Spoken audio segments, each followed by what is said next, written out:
لو تناهيتم إلى سر الحياة وصنعتم كائنا حيا نرى للذین استجابوا لربهم الحسنى. آگے اللہ نے نیک لوگوں کی صفات بیان کی ہیں. اللہ فرماتے ہیں نیک لوگ کون سے ہوتے ہیں؟ الذین یوفون بعہد اللہ، سب سے پہلی علامت اللہ سے کیے ہوئے معاہدوں کو پورا کرتے ہیں وہ.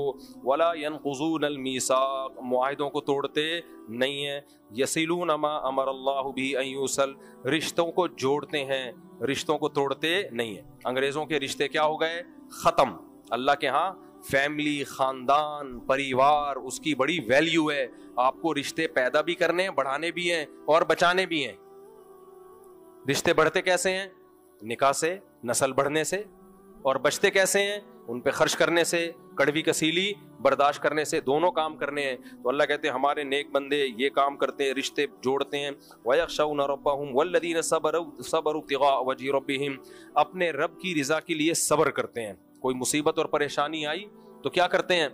صبر. بھائی اللہ کی طرف سے اسی میں خیر ہوگی. وَأَقَامُوا الصَّلَاةَ، نماز قائم کرتے ہیں. وَأَنفَقُوا مِمَّا رَزَقْنَاهُمْ سِرًّا وَعَلَانِيَةً، اور جو روزی ہم نے دی ہے اس میں سے خرچ کرتے ہیں، دکھا کے بھی چھپا کے بھی. بہت سے لوگوں کو اخلاص کا ہیضہ ہوتا ہے. ایک ہوتا ہے اخلاص، ایک ہوتا ہے اخلاص کا ہیضہ. ایک ہوتا ہے تقوی، ایک ہوتا ہے تقوی کا ہیضہ. ایک ہوتا ہے طہارت، پاکیزگی، اور ایک ہوتا ہے پاکیزگی کا ہیضہ. پاکیزگی تو ہونی چاہیے، آپ وضو اچھی طرح کریں، استنجا کریں. ہیضے کا مطلب کیا ہے؟ لوٹوں کے لوٹے برباد ہو گئے، لوٹا پناہ مانگ رہا ہے، بس کر دے.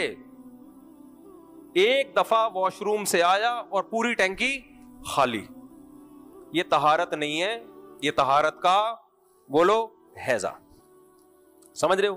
اسی طرح تقویٰ ہوتا ہے. مولانا شیخ تھانوی نے لکھا ہے بعض لوگوں کو تقوی کا ہیضہ ہوتا ہے. تقویٰ کا کیا مطلب؟ ابھی برائیوں سے بچو، صبر کی کوشش کرو. فرمائے لیکن بعض لوگوں کا ہیضہ ہوتا ہے مصیبت، درد ہو رہا ہے، آہ بھی نہیں کر رہے نا. یہ پہلے اس طرح کے ہوتے تھے، آج کل تو یہ والا تقویٰ مارکیٹ سے شارٹ ہے. آج کو تو خودکشیاں کر رہے ہوتے ہیں. پہلے ایسا بھی تھا، صوفیوں میں ایسی قسم بھی آ گئی تھی کہ اچھا اتنا غم، بھائی اپنا غم دوسرے کے ساتھ شیئر کر کے غم ہلکا ہو جاتا ہے، اس میں کوئی حرج نہیں ہے. تھوڑا آہ اوہ کر لینے میں کوئی حرج نہیں ہے. آپ کے کسی قریبی کی موت ہو گئی، 2-4 آنسو نکلنے میں کوئی حرج نہیں ہے. یہ تو نیچرل ہے بھائی. اگر خدا نخواستہ کوئی خطرناک چیز آئی تو ڈر لگنے میں کوئی حرج نہیں ہے. ڈر لگتا ہے بھائی. دکھا رہے ہوتے ہیں نا، وہ زلزلہ آیا، امام صاحب کھڑے ہوئے ہیں اور پیچھے مقتدی بھاگ گئے، کہتے ہیں یہ دیکھو تقویٰ. یہ تقویٰ نہیں ہے، یہ تقوی کا ہیضہ ہے. بھائی زلزلہ آ رہا ہے، جان بچانا فرض ہے. زلزلہ تھوڑی دیکھا گا تو نماز پڑھ رہا ہے یا زکات دے رہا ہے. اللہ نہ کرے کہیں بھی کوئی کرمنل ایکٹیویٹی ہو، کوئی خدا نخواستہ حادثے کا خطرہ ہو، پتلی گلی سے فوراً نماز توڑ کے بھاگو. یہ شریعت کا حکم ہے. نبی صلی اللہ علیہ وسلم کی صحیح حدیث ہے، نماز میں سانپ نظر آئے آپ نماز توڑ دیں، سانپ کو ماریں. سوال پیدا ہوتا ہے بھائی ہم کس کے لیے؟ ہم اللہ کی دربار میں پہنچے ہوئے ہیں، تو ہمارا تو کنیکشن جب اللہ سے ہے تو سانپ ہمیں کیوں کاٹے گا؟ یہ تقوی کا کیا ہے؟ ہیضہ. بھائی آپ کا کنیکشن اللہ سے ہے، یہ آپ کو معلوم ہے، سانپ کو معلوم وہ کسی کنیکشن کو نہیں دیکھتا. اتنی احتیاطوں کا حکم دیا ہے نا نبی صلی اللہ علیہ وسلم نے. آپ نے فرمایا رات کو چراغ بجھا کے سو. وجہ کیا ہے؟ فَإِنَّ الْفُوَيْسِقَةَ تَضْرِمُ النَّارَ عَلَىٰ أَهْلِهَا، اس لیے کہ چوہا جو ہے یہ فاسق ہے. کیا مطلب؟ انسان کا دشمن ہے. یہ بعض دفعہ چراغ کو گرا دیتا ہے اور آگ لگ جاتی ہے گھر میں. ہماری خواتین کیا کر رہی؟ تو دوپٹے بڑے بڑے پہن کے نا، ویسے تو شادیوں میں جا رہی ہیں تو دوپٹہ نام کی کوئی چیز ہی نہیں ہے. کچن میں موٹے موٹی چادریں اور دوپٹے جہاں ضرورت نہیں ہے وہ لٹک رہے ہوتے ہیں، آگ کے قریب جا رہے ہوتے ہیں. کتنے واقعات ہو چکے ہیں. بائک پہ بیٹھی ہیں، بھائی سمٹ کے بیٹھو اچھی طرح. برقعے پھنس رہے ہیں کس میں؟ بائکوں کی چین میں. چادریں پھنس رہی ہیں بائکوں کی چین میں. چادر پہنے لیکن اچھی طرح اس کو لپیٹ لیں. تو یہ تقویٰ تھوڑی ہے کہ بھئی ہم نے جو ہے نا پوری ماشاءاللہ چادر میں ہم بائک میں بیٹھ کے جا رہے ہیں. جب وہ چادر پھنسے گی، پہیا گھومے گا تو آپ گرو گی سڑک پہ. اچھا یہاں بھی ہے، خاتون سڑک پہ گر گئی. ایک ادھر بیچاری بائک کا ایکسیڈنٹ ہوا، نیچے گر گئی. داڑھی والے میاں کھڑے ہوئے ہیں، اٹھا نہیں رہے اس کو. نامحرم ہے، مجھے بتا بھی رہے ہیں وہ خود نہیں بتا رہے, ان کے ساتھ کوئی بندہ تھا, کہہ رہے ہیں یار ہم سب اٹھا رہے ہیں, اس بیچاری لڑکی تھی جو بھی تھی, لیکن اس کو اٹھاؤ تو صحیح نا یار, وہ نہیں اٹھا رہے. اپنے پیر صاحب کو آ کے بتایا, پیر صاحب نے شاباش دی کہ ہم کسی کو مصیبت سے بچانے کے لیے اپنے آپ کو جہنم میں نہیں ڈال سکتے. لو بھیا, یعنی ہم کسی غیر محرم عورت کو ہاتھ لگا کے اپنے آپ کو جہنم میں ڈالیں, اس سے بہتر ہے تو ٹرک پیچھے سے جو آ رہا ہے نا اس کے نیچے کچل جا تو. اٹ از کالڈ تقوی کا ایسا, یہ تقوی نہیں بھائی. جیسے تیسے وہ اپنی بہن سمجھ کے اٹھاؤ, اس کو ایمبولینس میں ڈالو.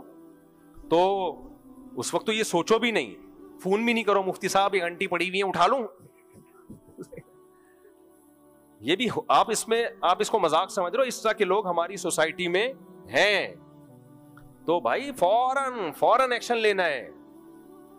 خدا نہ خواستہ مسجد میں کوئی خطرہ ہو کہ بھائی کوئی دہشت گرد گھس آیا, فوراً نماز توڑ کے بھاگو, اس کو پکڑو بھی اگر پکڑ سکتے ہو, ورنہ بھاگ جاؤ.